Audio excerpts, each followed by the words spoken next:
میں کالم کے عنوان جنرل اور جنرل مرچنٹ پر معذرت خواہ ہوں، لیکن اس کالم کے مندرجات کی یہ سرخی اس کی ضرورت تھی۔ بات یہ ہے کہ میں نے مارشاء اللہ لگانے والے تمام جنرلز کے ادوار دیکھے ہیں، اور وہ ادوار بھی جس پر یہ لطیفہ صادق آتا ہے کہ مراسیوں کا ایک بابا نزاع کے عالم میں تھا، اس کے بیٹے اس کے گرد خاموش بیٹھے اس کی موت کا انتظار کر رہے تھے۔ کافی دیر گزر گئی اور مراسیوں کو اتنی دیر تک خاموش بیٹھے رہنا گراں گزرنے لگا تو بابے کا ایک بیٹا بولا، جب تک بزرگ فوت نہیں ہوتے اتنی دیر تک ہم مٹھی مٹھی ڈھولکی نہ بجا لیں۔ جمہوری ادوار میں بھی یہ مٹھی مٹھی ڈھولکی بجتی ہی رہی ہے، لیکن عمران خان کے معاملے میں جب جنرل باجوہ اور ان کے کچھ ساتھی عمران خان کو برسر اقتدار لانے کے لیے فطری لباس میں سامنے آ گئے تو لوگوں کی زبانیں کھلنا شروع ہو گئیں۔ اس کے بعد سے اب تک میں فوجی جرنیلوں کے بارے میں اتنی ہتک آمیز گفتگو اور الزامات سن رہا ہوں جو اشارہ ملنے پر پورے تواتر سے ان سیاستدانوں پر لگائے جاتے تھے جن کو سزائیں کرپشن ثابت ہونے پر نہیں بلکہ تکنیکی نکات کی بنیاد پر سنائی گئیں۔ انہیں موت کی چکی میں رکھا گیا، ملک بدر کیا گیا اور ملک سے باہر بھی ان پر گالی گلوچ کا سلسلہ جاری رہا۔ اب جنرل باجوہ اور کچھ دوسرے لوگ اس مرحلے سے گزر رہے ہیں۔ باجوہ صاحب پر اربوں روپے کی لوٹ مار کے الزامات ہیں جن کی ایسی کوئی عدالتی تحقیق نہیں ہوئی، مگر یار لوگ یقین کیے بیٹھے ہیں۔ گندے الزامات بغیر ثبوت کے لگانے کا رجحان اتنا عام ہے کہ میں نے ایک دفعہ چند بہت نیک نام سیاستدانوں پر کرپشن کے نہایت بیہودہ الزامات لگائے، مگر کالم کے اگلے ہی پیرے میں لکھا کہ یہ سب جھوٹ کا پلندہ ہے، مگر ہم لوگ کسی کی پگڑی اچھلتے دیکھ کر اتنے خوش ہوتے ہیں، فوراً ان بے بنیاد الزامات پر ایمان لے آتے ہیں اور پھر صدقہ جاریہ سمجھ کر اسے آگے سے آگے پھیلانے میں لگ جاتے ہیں۔ اس روز مجھے صبح صبح ایک فون آیا، قاسمی صاحب آپ نے تو آج ان سب منافقوں کو ننگا کر دیا۔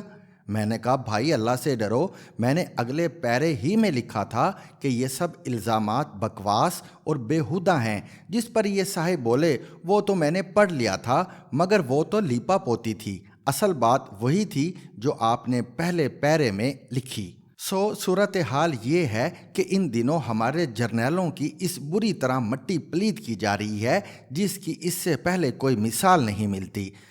اسے مکافات عمل کا نام ہی دیا جا سکتا ہے، مگر مارشاء اللہ لگانے والے جرنیلوں کو ان کے دور اقتدار میں آڑے ہاتھوں لیتا رہا، لیکن آج جس طرح سب کو ایک ہی صف میں لفظی فائرنگ اسکواڈ کے سامنے کھڑا کیا جا رہا ہے، بطور ایک محب وطن پاکستانی مجھے سخت گراں گزر رہا ہے۔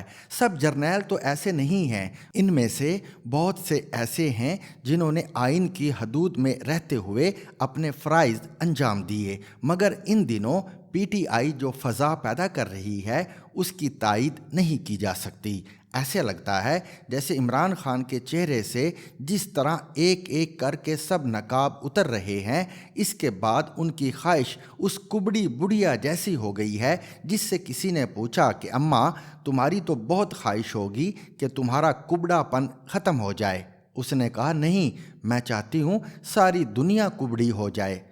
براہ کرم عمران خان کا بدلہ پوری قوم سے نہ لیا جائے، فوج کے ایک سپاہی سے اس کے جرنیل تک وہ سب لوگ ہمارے احترام کے قابل ہیں جنہوں نے خود کو صرف ملکی سرحدوں کی حفاظت تک محدود رکھا۔ اصل جنرل اور جنرل مرچنٹ میں بنیادی فرق ہی یہی ہے کہ جنرل مرچنٹ سب کچھ بیچتا ہے، فوج کا اصیل جنرل بیچتا اور خریدتا کچھ نہیں، ہمہ وقت ملک کی خاطر جان ہتھیلی پر لیے ہوتا ہے۔